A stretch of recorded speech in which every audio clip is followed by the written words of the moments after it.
je tiens encore à t'encourager, te disant que tu ne viens pas en vain en ce lieu.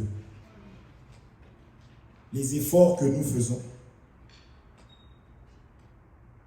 sachons-le, croyons que le Seigneur va nous récompenser. Amen. Ce chemin n'a jamais été facile, c'est un chemin qui est rempli de défis. C'est un chemin qui est rempli de défis. Est-ce qu'on se comprend? C'est rempli de choses terribles. Et lorsque tu auras le déçu sur la chair, parce que la chair est un combattant redoutable qui nous empêche de faire les choses de Dieu. Vous comprenez? C'est son rôle, c'est sa mission. Alors, lorsque tu arrives à penser aux choses de Dieu et à te disposer, comprends que Dieu déjà, parce que nous croyons que tout vient de Dieu, Dieu t'a disposé, Dieu t'a préparé. Amen. Amen. Et que tu es aimé et élu. Parce qu'être élu, ce n'est pas le fait d'aller dans les eaux du baptême seulement et de s'arrêter à là, mais c'est le fait de pratiquer tous les commandements de Dieu. Okay. Tous les commandements de Dieu. Amen. Nous voulons ce soir parler de la crainte. On ne peut pas parler de l'Église sans parler de la crainte. On ne peut pas parler de l'enseignement sans parler de la raison pour laquelle l'enseignement nous a été parvenu. On ne peut pas parler des révélations, de la doctrine, de la prophétie, de la connaissance, sans parler de la raison pour laquelle nous avions reçu ces choses. C'était pour faire quelque chose en nous, mettre la crainte. Amen. L'Église, comme nous le savons, l'Église veut dire sortir de quelque part. Nous savons que nous étions esclaves. Nous vivions dans le système de ce monde. Nous marchions selon les coutumes et les traditions. Parce que c'est ça l'image d'être vendu au péché. Nous étions captifs à Babylone, l'Égypte, la poussière soumise au serpent, aveugles, nus, sans habit. Ce ne sont que des langages pour expliquer que nous étions esclaves. Vous comprenez? Quand vous voyez quelqu'un était aveugle, c'est que la personne n'avait pas l'enseignement, ne savait pas comment marcher. En ce moment-là, la parole devient la lumière. Amen. Vous comprenez? Amen. Nu, c'est Adam, après avoir péché, il a vu qu'il était nu. Cette nudité, ce n'était pas la nudité des vêtements comme ça, mais c'était la nudité de la parole, de la gloire de Dieu. On a vu le vêtement. Dieu a tant aimé Joseph qui lui a confectionné un vêtement. Donc lorsque tu pêches, tu perds ce vêtement-là qui est l'image de l'amour de Dieu, l'affection de Dieu. Tous sans péché sont privés de la gloire de Dieu. C'est ici. C'est là que vous voyez la nudité. Amen. Et lorsque Jésus devient nu à la croix, c'est parce qu'il a porté maintenant les péchés. Le péché de l'humanité. Donc il doit aussi être nu comme Adam. Est-ce qu'on se comprend? On voit Adam, quand vous voyez le fou de Gadara, c'est Adam. Fou, insaisissable, vivant dans les sépulcres. C'est l'image d'Adam.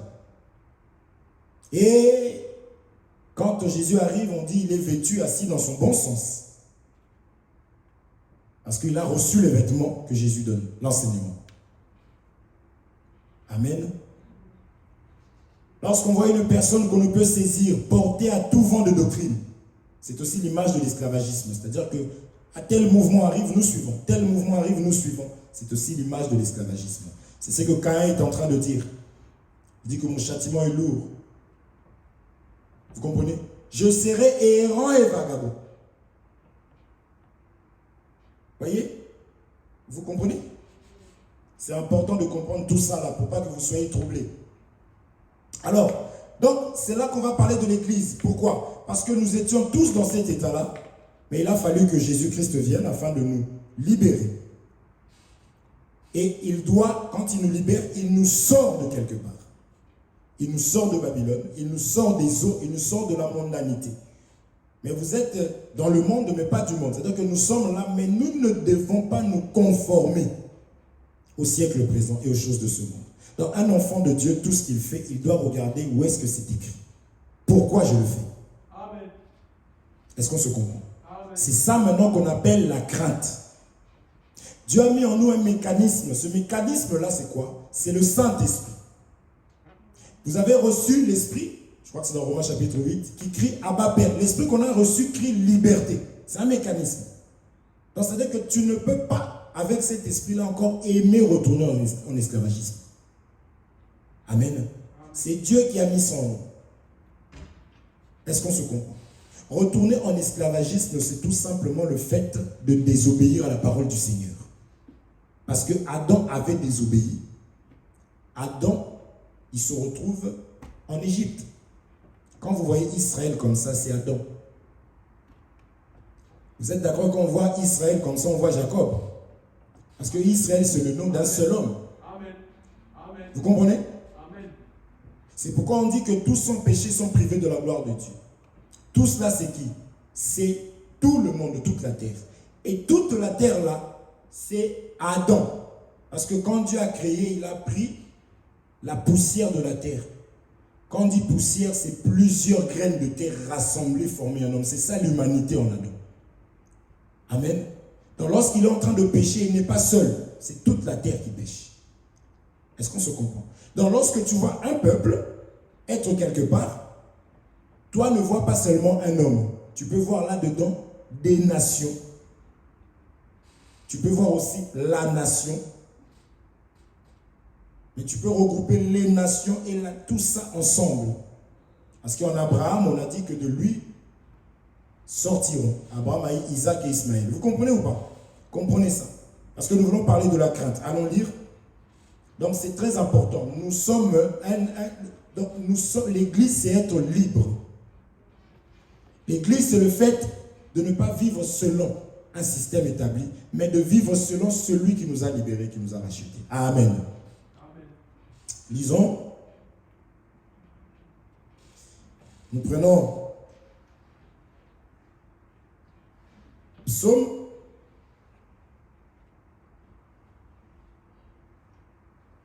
Psaume chapitre 111, verset 10. Psaume 111, 10. La Bible nous dit ceci.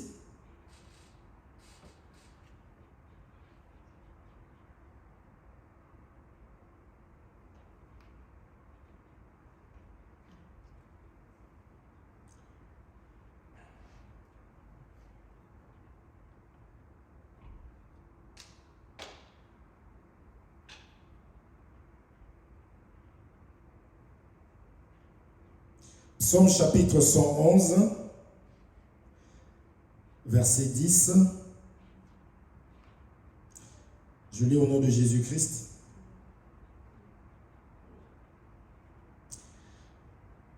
Dans Louis II, on nous dit ceci. La crainte de l'Éternel est le commencement de la sagesse. Vous comprenez? La crainte de l'Éternel est le commencement de la sagesse. Je lis la version Parole de vie que j'aime beaucoup et je vais continuer avec ça. On me dit le respect, ce que nous appelons crainte. En réalité, c'est le respect du Seigneur et le commencement de la sagesse. Amen.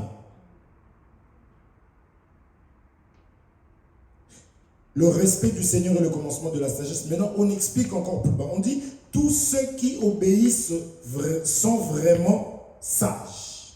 Tous ceux qui lui obéissent sont sages. Amen.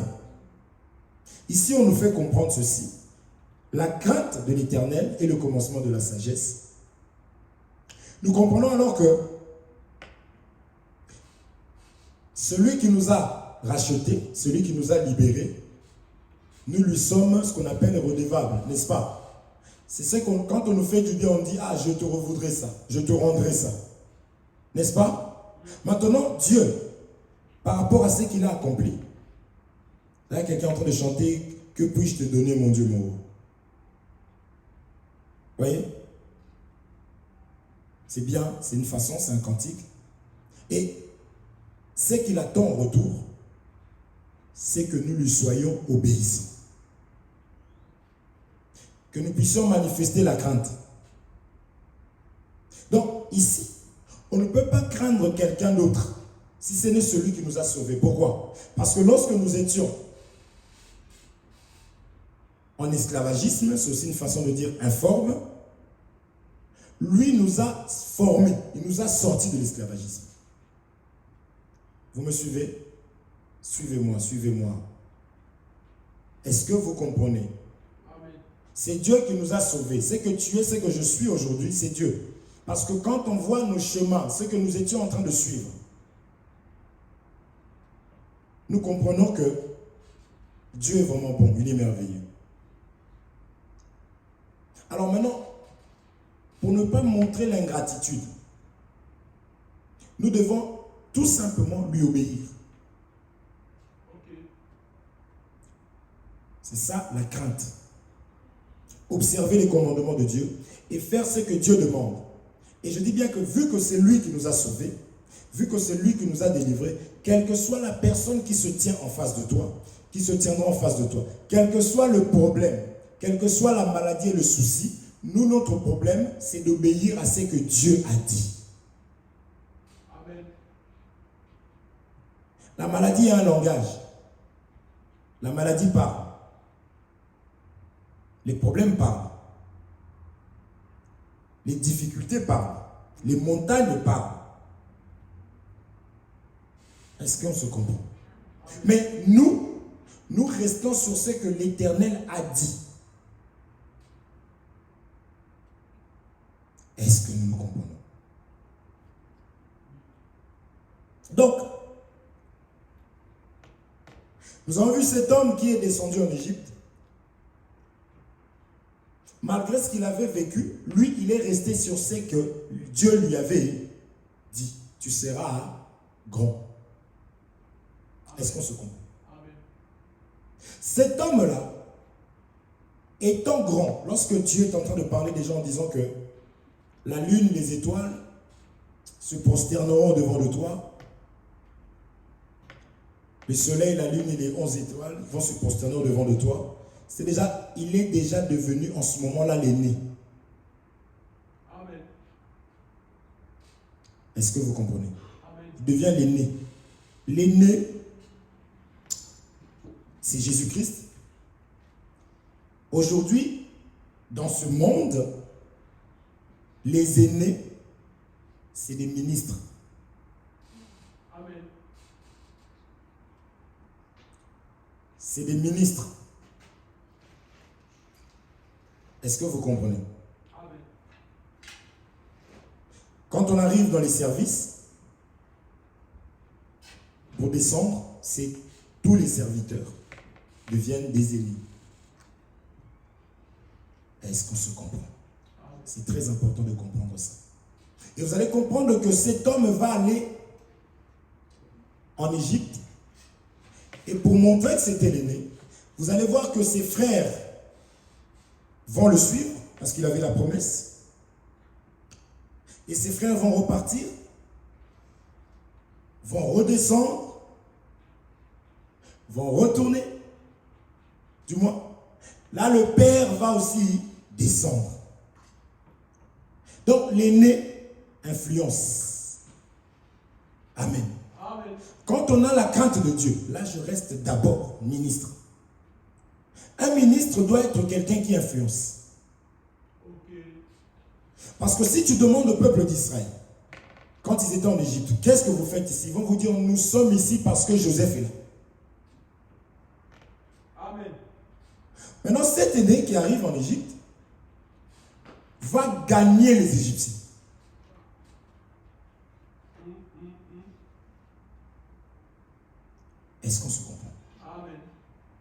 Il parlait la langue cananéenne, parce que ça c'est une prophétie. Notre langage, c'est l'enseignement, c'est la parole. Il va descendre en Égypte comme étant un aîné, il va gagner les Égyptiens. Il n'a pas regardé qu'il était égal à Dieu, mais il a pris la forme. Et on l'a appelé Shaphnat. Est-ce qu'on se comprend? C'est comme cela qu'il a gagné les Égyptiens. Donc un ministre doit être un modèle. Ce ministre-là qui a la crainte, parce que Joseph avait la crainte de son Dieu. Vous voyez? Il doit faire de la sorte. D'ailleurs, vous savez que ce qu'il a élevé, c'est l'interprétation de songes. C'est l'enseignement, donner l'explication aux Écritures. Parce que les Écritures, là, c'est ça le songe. Il faut expliquer. En expliquant, il a été élevé. Vous comprenez? Mais il n'a pas seulement expliqué, mais il a eu l'attitude qu'il fallait. Parce que souvenez-vous qu'il a fui face à la femme de Potiphar. Est-ce que vous comprenez? La crainte de Dieu. Bref, je vais passer. Mais comprenez que le peuple, même le peuple, va descendre en Égypte à cause de Joseph. Vous comprenez? On a dit que l'église, l'Égypte en question, nous avons donné ça l'image de l'église. Vous comprenez? On a vu que des personnes venaient de loin pour venir chercher l'enseignement qui est l'image du pain.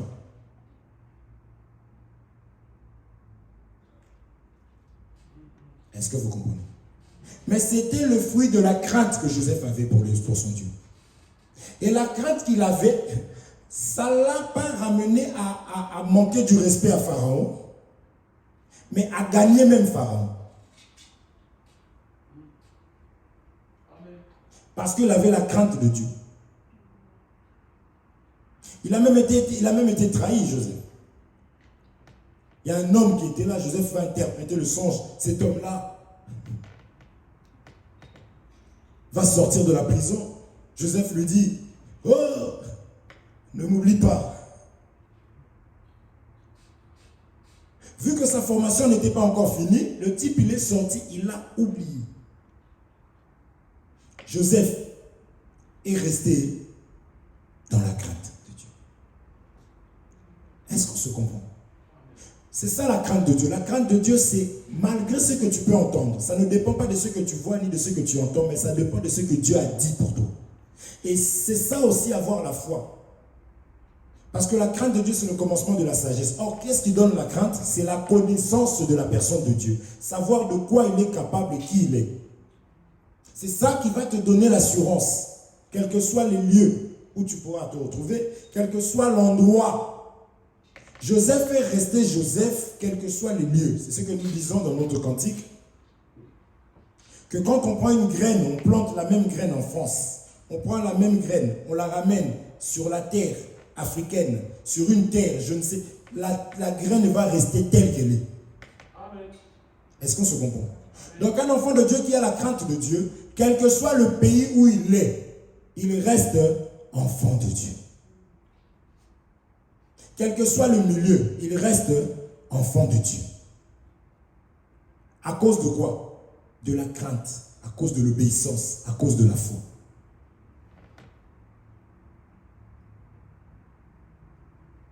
Ah mais tu ne me connais pas. Moi, tu sais, quand j'étais dans tel pays, c'est parce que la France ne permet pas. En France, ici, ça n'a rien à voir.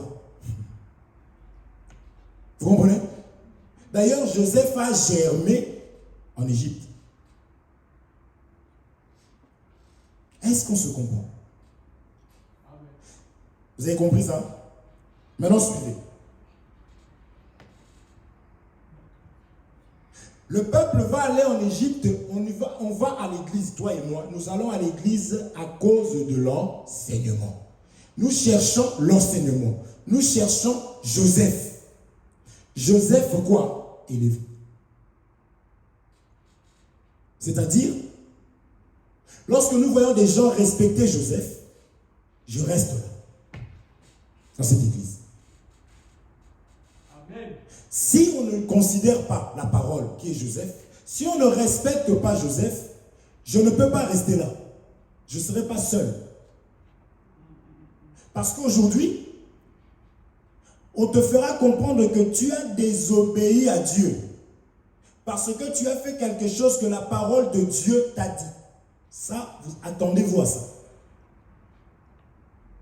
Lisons. Regardez.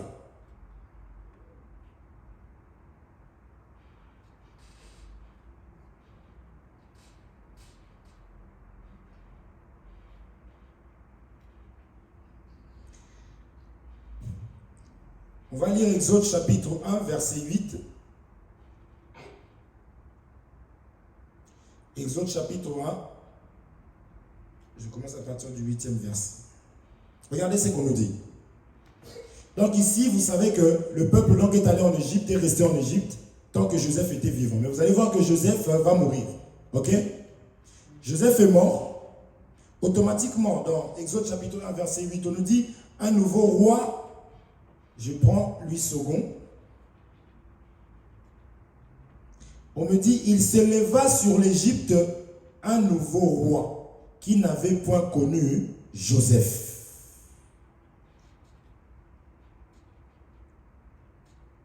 Le roi, c'est une autorité. Vous comprenez? Nous parlons, nous sommes venus de l'église et nous voulons parler de la crainte. Donc ici, le roi ici, là, cette autorité, je prends ça comme étant, dans l'église, il y a un ministre dans une église. Ce ministre-là, maintenant, il ne connaît pas Joseph. C'est comme un ministre qui n'élève pas Dieu, Jésus, qui ne connaît pas Jésus. Parce que ceux qui connaissent Jésus ont l'amour de Jésus en eux. Maintenant, ce ministre-là, l'image de Pharaon ici qui se lève, il dit à son peuple, voilà les enfants d'Israël qui forment un peuple plus nombreux et plus puissant que nous. Allons, montrons-nous habiles à son égard, empêchant qu'il ne s'accroisse et qu'il survienne une guerre. Donc, le but maintenant d'une personne, d'un serviteur qui ne craint pas Dieu, c'est de pouvoir empêcher que le peuple de Dieu puisse s'accroître. C'est d'empêcher à ce que toi, tel que tu es là, que les dons, les choses, parce que ce n'est pas les ministres qui donnent des dons, c'est Dieu qui dépose dans l'homme. Maintenant, si le serviteur, si cette personne-là, attention, n'allez pas dire qu'il a traité tous les ministres de... Non, non, non, non. Il y a des ministres qui sont encore envoûtés. Pour ne pas dire possédés, bien que c'est la même chose. Il y en a qui sont encore distraits.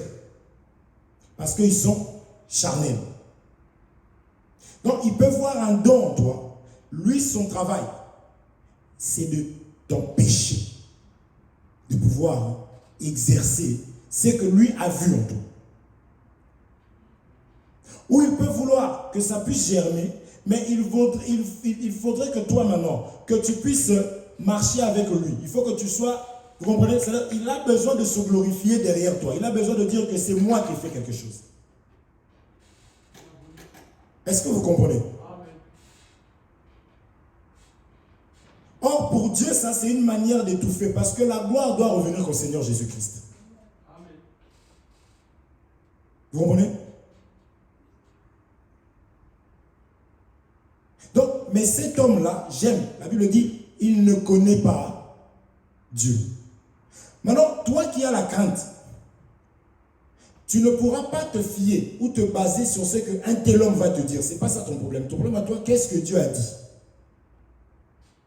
Aujourd'hui, tu apprends qu'un ministre, c'est un influenceur. C'est quelqu'un qui influence. C'est quelqu'un qui attire. Vous comprenez? Un ministre, ce n'est pas quelqu'un qui chasse, qui détruit, non. Ça, c'est un insensé. Un ministre, c'est quelqu'un qui bâtit. Qui commence avec 1, 2, 3. Vous revenez demain, vous voyez les gens. Et ce n'est pas seulement le nombre, mais vous voyez les œuvres. On va y arriver. Dans la vie de ces personnes-là. C'est là que vous pouvez dire qu'il y a un ministre. C'est pourquoi on compare à un buffle. Un buffle, tu laisses dans un champ. C'est terrible. Allons voir ça dans Jérémie. Vous allez mieux comprendre ce que nous voulons voir. Jérémie chapitre 23. Regardez ce que la Bible est en train de dire, toujours de ces ministres-là. Parce que ça, c'est très important. Jérémie chapitre 23, verset...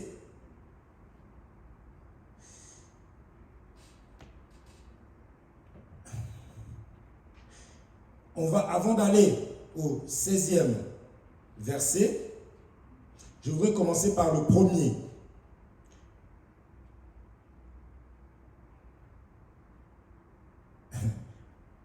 Après, nous allons sauter pour le 14e. Mais nous allons dans le premier d'abord. Regardez ce que la Bible nous dit ici. J'aime ça. Malheur. Malheur aux pasteurs qui détruisent et qui dispersent le troupeau de mon pâturage, dit l'Éternel. Vous suivez? Oh. Malheur aux pasteurs. Ici, on parle de Dieu les appelle les pasteurs. Donc, il y a des ministres sur qui Dieu est en train de parler comme ça parce que vous verrez un ministre disperser le troupeau de Dieu. Est-ce que vous comprenez? Malheur aux pasteurs qui détruisent et dispersent le troupeau de mon pâturage, dit l'Éternel. C'est pourquoi ainsi parle l'Éternel, le Dieu d'Israël, sur les pasteurs qui paissent mon peuple. Vous avez dispersé, mais qui a dispersé les brebis? Vous, c'est les pasteurs, on est d'accord? Vous avez dispersé mes brebis, vous les avez chassés. Qui a chassé? Le pasteur. Souvenez-vous de l'enseignement sur le leader, qui doit être sage. Vous comprenez? Oui, oui. Ça, c'est important. Je disais qu'il y a des hommes qui vont venir à l'église rien qu'à cause de ma femme. Quand elle chante, sa façon d'être. Donc, si je me mets à manquer de sagesse et à blâmer, à mal parler à ma femme devant ces personnes-là vont partir. Est-ce que vous comprenez? Il y a des personnes qui viendront pour un frère tel. Donc, même si le frère marche mal, je dois avoir la sagesse dans la manière de réprimander le frère. Vous comprenez? Étant conscient que c'est une personne qui a attiré aussi des gens. Donc, il faut respecter les personnes qui font le travail de l'évangélisation. Parce que toutes les personnes dans l'église, ce n'est pas le ministre qui les gagne. Donc, il faut avoir cette sagesse-là. Voilà pourquoi ici, on dit malheur aux pasteurs qui dispersent le troupeau de mon pâturage. Parce que quand ces personnes, parce que nous allons voir la crainte de l'Éternel, parce qu'il y a un départ, quand ces personnes vont partir, tu ne diras pas que c'est eux, c'est toi. Est-ce que vous comprenez? Tu ne pourras pas dire que c'est eux. Il y a l'écriture, il y a des pasteurs qui manquent de sagesse. C'est ça qu'on dit, la femme sage bâtit sa maison. L'insensé détruit. Et quand tu demanderas, il dira, ce n'est pas moi. Est-ce qu'on se comprend? Maintenant ici on dit, le troupeau de mon pâturage, c'est pourquoi, maintenant l'Éternel, écoutez, c'est pourquoi ainsi parle l'Éternel, le Dieu d'Israël, sur les pasteurs qui paissent mon peuple. Vous avez dispersé mes brebis, vous les avez chassés, vous n'en avez pas pris soin. Voici, je vous châtierai à cause de la méchanceté de vos actions. Automatiquement, on vient de lire Exode chapitre 1, à partir du 8e verset. Un ministre doit avoir l'amour. Donc ce pharaon-là, comme il ne connaissait pas Joseph, qui est l'image de Jésus-Christ, donc il n'a pas l'amour, parce que Dieu a tant aimé le monde qu'il a donné son Fils unique. Et dans son Fils unique, il a mis toute son affection. Donc Jésus est amour. Quand tu l'as en toi, tu le manifestes par l'amour, les actes que tu poses. Maintenant ici, on parle des pasteurs. Vous comprenez? Mais on dit que ces personnes sont méchantes. On nous dit, voici, je vous châtierai à cause de la méchanceté de vos actions, dit l'Éternel, et je rassemblerai le reste de mes brebis de tous les pays où je les ai chassés, je les ramènerai dans leur pâturage. Je les ramènerai dans leur pâturage. Mais j'aime ça. Et je rassemblerai le reste de mes brebis de tous les pays où je les ai chassés. Suivez, suivez, suivez. Qui les avait chassés tout à l'heure? C'est les pasteurs. Même quand je pose la question, c'est les pasteurs qui les ont chassés. Mais ici, Dieu dit « je ». Dans tous les endroits où je les ai. Donc, c'est-à-dire que Dieu, lorsqu'il voit que les brebis ne prospèrent pas, les brebis, je vais expliquer c'est quoi prospérer. On va voir ça. Les brebis ne grandissent pas. Dieu lui-même va créer des choses parce qu'il a vu l'amour en toi. Il va créer des situations pour que ces brebis puissent sortir. Il dit, je les ramènerai maintenant dans leur pâturage. Et là, elles seront fécondes et multiplieront.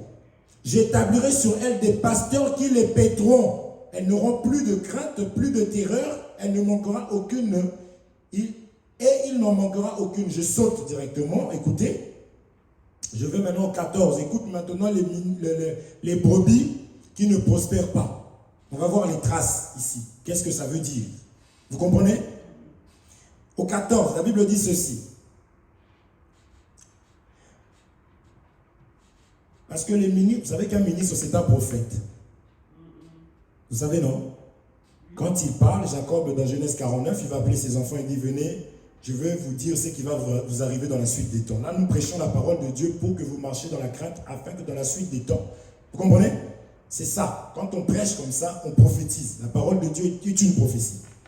D'accord? Maintenant, lorsqu'il dit, mais dans les prophètes de Jérusalem, comprenez que c'est les ministres toujours, j'ai vu des choses horribles. Ça, c'est dans une église. Il dit, ils sont adultères, ils marchent dans le mensonge, ils fortifient les mains des méchants afin qu'aucun ne revienne de sa méchanceté. Ils sont tous à mes yeux comme Sodome et les habitants de Jérusalem comme Gomorrhe. Je ne sais pas si vous comprenez. Tu peux être dans une église. Toi, tu crois que Sodome et Gomorrhe, c'est les païens. Oh. Tu crois que Sodome et Gomorrhe, c'est des païens? Non. Tu peux être dans une église, comme je vous avais dit, évangile éternel, assemblée des saints. Tu vois ces choses dedans, dis-toi que tu es dans Sodome et Gomorrhe.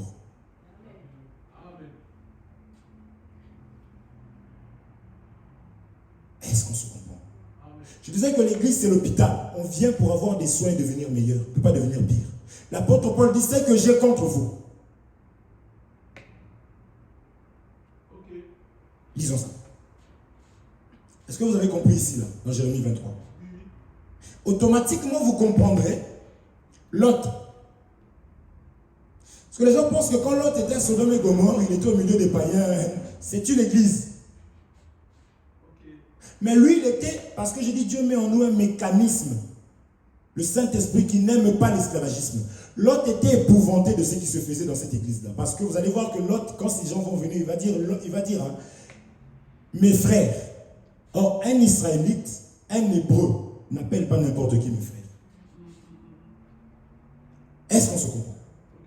Donc, tu peux être dans une église, il y a des gens, ils sont tranquilles. La joie, je chante pour Dieu, mais ça critique, ça met des coups, ça fait des... Tu es dans la joie. Est-ce que vous voyez? Parce que le mécanisme, parce que l'église, c'est sortir de l'esclavagisme. Le mécanisme qui doit te faire comprendre que non, parce que l'autre avait le dos tourné à ce qui se faisait à Sodome et Gomorrhe. Il était épouvanté, il attendait la consolation. Eux-mêmes, ils vont l'appeler étranger au milieu de nous. Parce qu'il n'adhérait pas à ce qui se faisait là-bas. Parce qu'il avait la crainte de l'Éternel. Amen. Vous comprenez? Joseph en Égypte, il a gardé les commandements parce qu'il avait la crainte de l'Éternel. Est-ce que vous comprenez ça? C'est important de comprendre ça. Parce que tu seras quelque part, tu vas être là, sans même qu'on te dise quoi que ce soit. Parce que ces ministres ici, jamais ils vont te dire que, frère, nous... Non. Ils vont enseigner, ils vont parler. Mais toi, tu sais comment lire l'enseignement, comment lire le visage. Seigneur. Regardez ce qui se passe.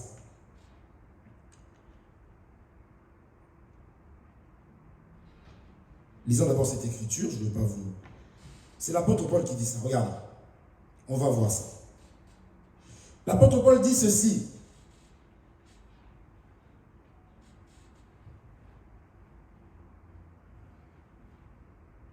« 1 Corinthiens chapitre 11 verset 17. 1 Corinthiens chapitre 11 verset 17. Je sais que je cours là. 1 Corinthiens chapitre 11 verset 17. La Bible dit ceci.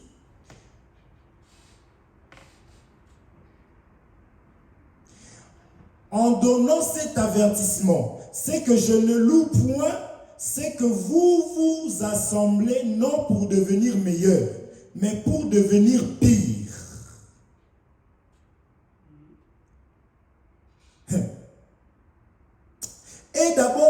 que lorsque vous vous réunissez en assemblée, il y a parmi vous des divisions. Vous comprenez?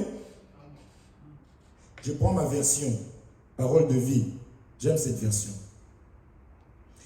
Il dit ceci: puisque je suis en train de faire des remarques, je n'ai pas à vous féliciter. Vos réunions vous font plus de mal que de bien. Voyez?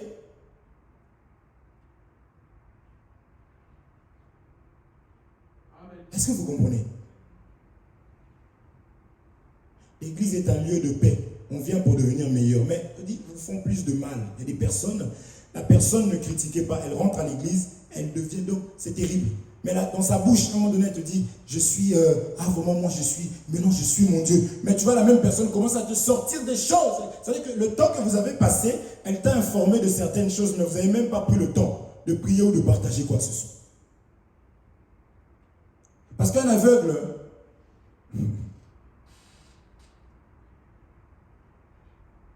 bref, vous comprenez? Donc tu es dedans, mais tu ne te vois pas dedans. Est-ce qu'on se comprend? C'est très important de comprendre ces choses ici. L'apôtre Paul, quelque part, il dira, qui vous a ensorcelé? C'est la sorcellerie, mes frères. Il dit, vous qui couriez bien, vous aviez fait un pas, vous avanciez, mais maintenant vous êtes en train de reculer. L'apôtre Paul, toi tu cherches des sorciers. C'est ça la sorcellerie. C'est-à-dire qu'au lieu d'avancer, tu deviens pire. C'est ça que Dieu a regardé à Jérémie. Il a vu l'abomination. Là-dedans, vous allez voir, il y a des prophéties. Il y en a qui prophétisent au nom de Baal. C'est-à-dire que tu auras même des songes.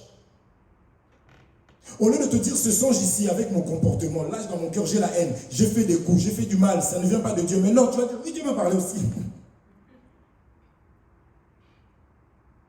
faut lire Jérémie 23 là-bas. C'est très grave. Quand on a ces choses, c'est pour faire attention. Est-ce qu'on se comprend? Donc, celui qui a la crainte de Dieu n'a pas besoin que des hommes te voient. Tu as là une relation avec le Seigneur et tu veilles sur ce qui est écrit. Parce que le combat, on a tendance à voir le combat chez les païens au travail. On a oublié que le combat commence dans la maison. On frappera la tête. C'est les ministres. Regardez ce qui s'est passé dans l'église de Laban. On y va. Lisons ceci rapidement. Genèse chapitre 31, à partir du 2e verset. Oh Seigneur, je cours. Genèse 31, 2e verset. Je lis pour courir. Jacob observe le visage de Laban et il voit que Laban n'agit plus avec lui comme avant. Alors le Seigneur dit à Jacob, retourne dans le pays de tes ancêtres. Ça, c'était dans une église. Est-ce qu'on se comprend?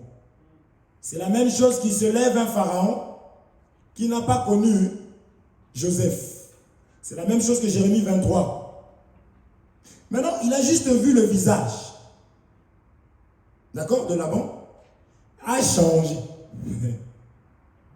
Regardez ce qui suit.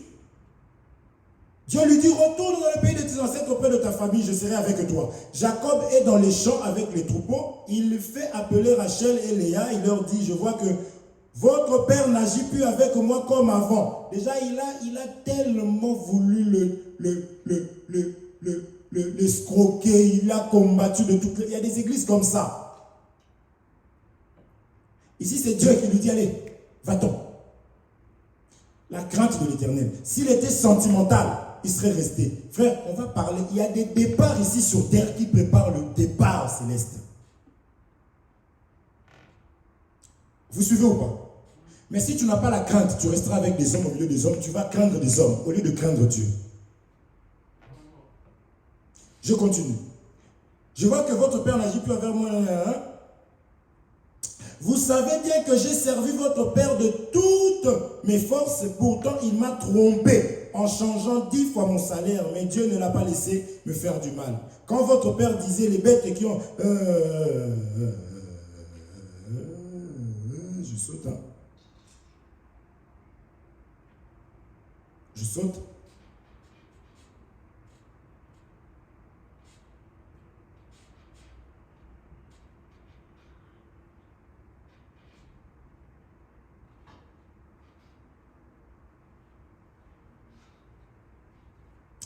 Je cherche le passage où on voit les enfants de Laban. Vous comprenez? Qui vont maintenant parler. Les enfants de Laban vont interpréter le visage de leur père. Qu'est-ce que je voudrais dire là? Que dans une église, pour connaître le ministre, il faut voir les enfants. Ce que les enfants font, c'est ce que le ministre est. Parce que l'homme ne donne que ce qu'il a. Amen. Là, ici, tel que nous sommes là, tout ce qu'on verra ici, c'est moi. Je le sais. Voilà pourquoi ça va me pousser à travailler. Quand je vois le mal, je ne peux pas regarder. Parce qu'aujourd'hui, tu verras des personnes rentrer dans une église, faire le désordre et le ministre dire c'est pas moi. Tu n'as pas compris. C'est pas moi, c'est des enfants. Vous comprenez? Moi, je ne dirai rien par respect, mais je sais que c'est toi, parce que tout, c'est des fruits. Les enfants, c'est le fruit, les actes du ministre. Est-ce que vous comprenez? Maintenant, Jacob, après avoir vu ça, c'est ça que j'aime, il va manifester le désir de partir. Pareil dans l'Égypte. Vous allez voir que le peuple est descendu parce que Joseph y était. Mais lorsque un ministre s'est levé, Pharaon s'est levé, Joseph, le peuple a dit, on doit partir. À cause de la souffrance, c'est là qu'ils vont. Ils vont crier à l'Éternel et que l'Éternel va envoyer Moïse. Amen. L'autre, pareil, je ne vais pas le lire pour finir. L'autre va aller. Il était épouvanté. Il attendait la consolation. La consolation est arrivée. L'autre, il a fait quoi? Il est parti. Donc, la crainte de l'Éternel, c'est le fait de rester fidèle à ce que Dieu a dit, non à ce que les hommes disent ou te diront. Toi, tu vas voir ce qui est écrit. Amen. Parce que lorsque tu quittes un lieu, par rapport à ce qui se passe, après avoir, bien sûr, il faut parler. Après avoir parlé, si on ne vous écoute pas, ou si, parce qu'il y a des gens comme ça, tu parles, oh non, c'est pas moi, c'est l'autre. Non, c'est moi, c'est l'autre. Ok, merci. Pars.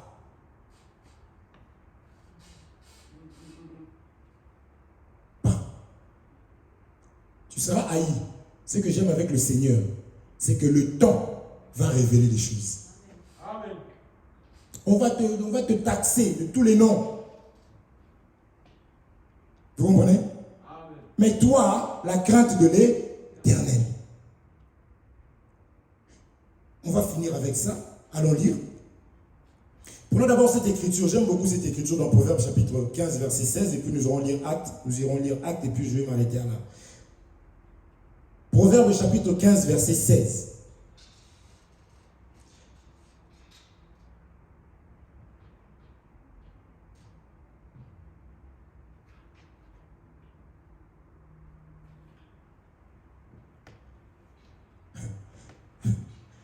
Il vaut mieux avoir peu et respecter le Seigneur qu'être riche et plein de soucis. Je prends la version Louis II avant d'aller lire l'autre côté là-bas pour finir. Mieux vaut peu avec la crainte de l'Éternel qu'un grand trésor avec le trouble. Est-ce que vous voyez? Vous comprenez? Ne cherche pas ni le nombre, ni ce que les hommes appellent des grandes révélations, mais tu es troublé. Je vous dis, il y a des chrétiens, je dis quand tu l'entends parler, tu dis non, il fait la dépression, mais il ne le sait pas encore. Vous voyez? Je t'assure. Il y a des têtes, tu vois la personne vient de sortir d'une église, tu vois sa tête, tu dis, oulala, il n'est pas en paix. Mais quand il va te voir, shalom, sur le visage, je dirais une vieille. Parce que la paix n'est pas. Alors, vaut mieux peu avec la crainte. Amen. On va finir avec ça. Regardez. Vous allez peut-être dire que le frère, qu'est-ce qu'il a? Mais pourquoi? Les serviteurs. Mais regarde. Acte chapitre 4, verset 27 nous dit ceci.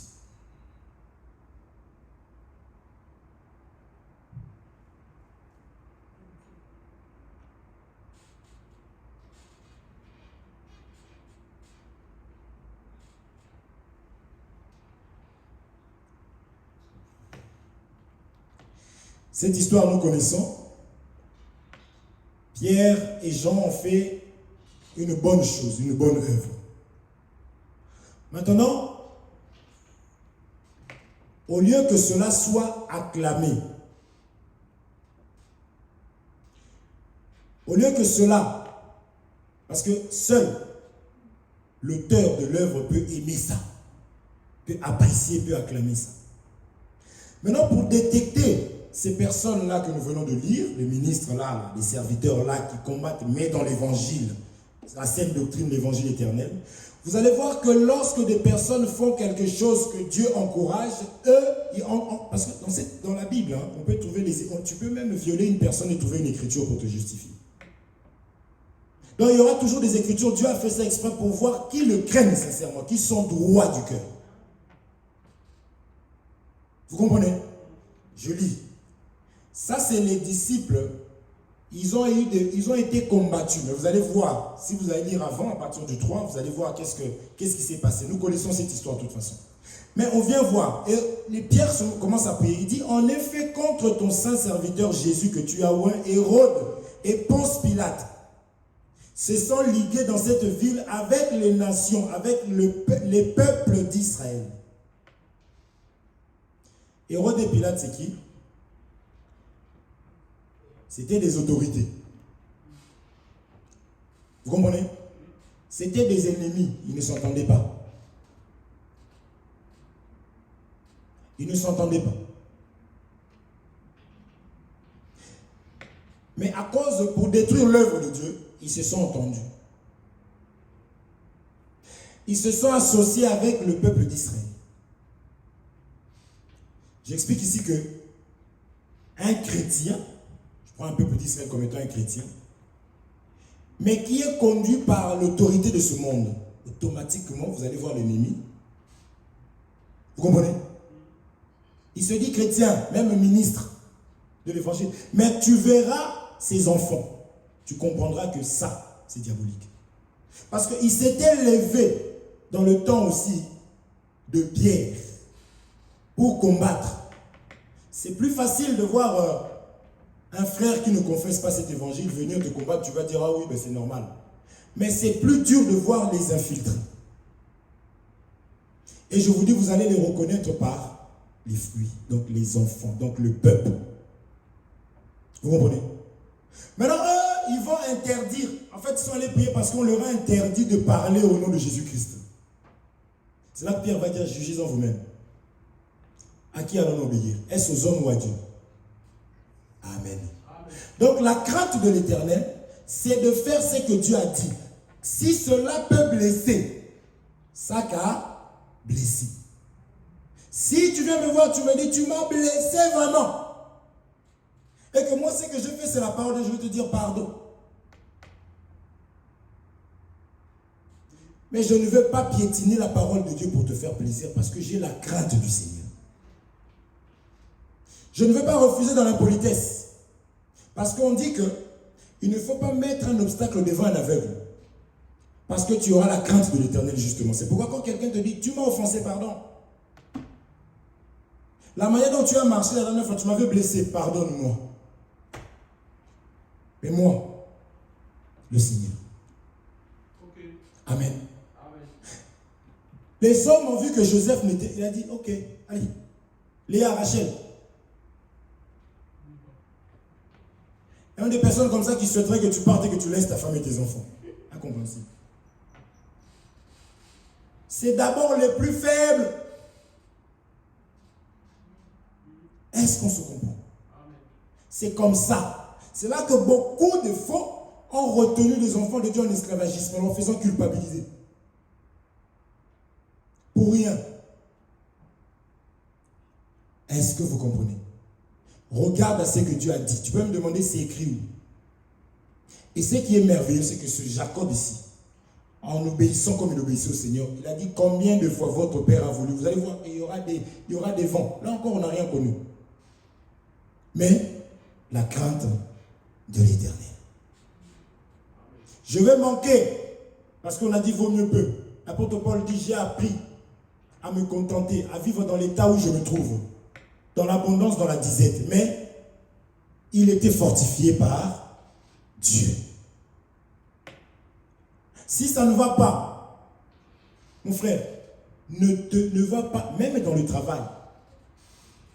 Tu manques, on te dit, bon, faisons ceci. Non, je ne peux pas.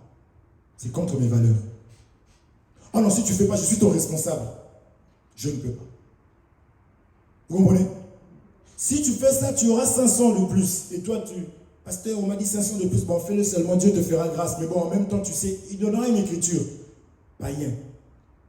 Les écritures ne manqueront jamais. Mais toi, la crainte de l'Éternel. Et les gens se lèveront avant pour parler. Mais le temps va expliquer qui est qui. Amen. La crainte de l'Éternel. Amen. Tu vas élever ta voix, tu vas dire à Dieu d'augmenter la crainte dans ton cœur. Que tu ne puisses pas considérer les hommes ni ceux qui frappent à l'œil. Que tu ne regardes pas à ce qu'on peut te dire, à tout ce qu'on peut te taxer. Mais que tu puisses regarder à ton Dieu, celui qui t'a réellement appelé, celui qui nous a sortis d'esclavagisme pour nous mettre à part. Celui qui nous a laissés en Égypte, mais à Goshen, afin que nous ne puissions pas vivre comme ce peuple. Demande à être comme Joseph, demande à être comme Lot, qui donnait le dos au mal, qui tournait le dos au mal. Demande d'être comme ce Jacob qui n'adhérait pas au mal, qui était prêt à partir tout simplement pour plaire à son Dieu. Levons nos voix, prions au nom de Jésus-Christ. Éternel notre Dieu.